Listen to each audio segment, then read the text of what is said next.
It is amazing how things tend to take on a life of their own.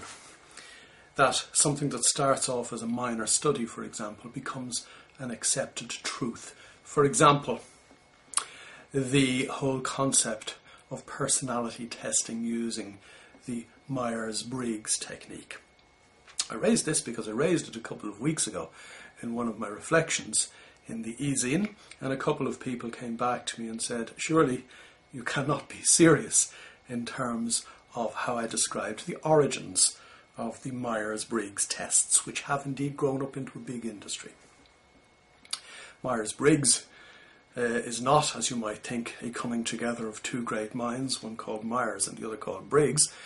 It is, in fact, a double-barreled name for a lady who simply couldn't figure out the behaviour of her wayward teenage son. So did a bit of researching and tweaking. I presume she slapped him around the place a bit. Now, if any of you are going to complain about that, that was just a joke. But that is the origin of something that is now the gospel truth for so many people working in what might loosely be described as the personal development or professional development industry.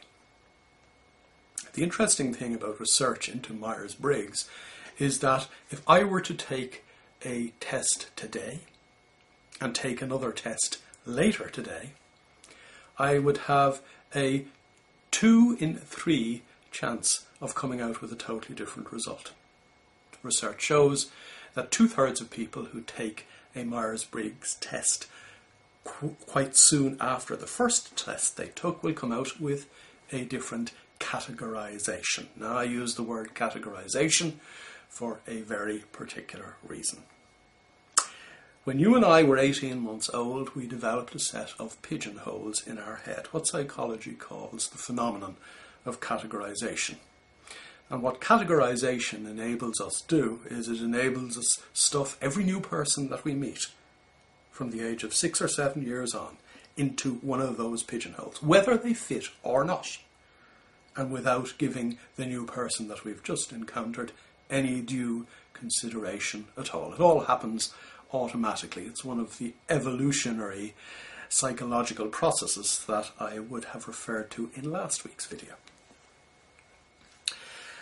Now, it's bad enough for us to go around categorizing people and perhaps missing people who might otherwise be the most important people to us in our lives in moving us in a certain direction, but it is 10 times worse to pigeonhole yourself.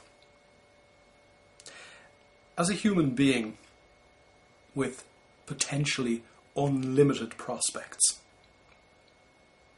to categorize yourself is to literally tie a ball and chain around your ankles, handcuff both hands behind your back, and then attempt to swim the English Channel.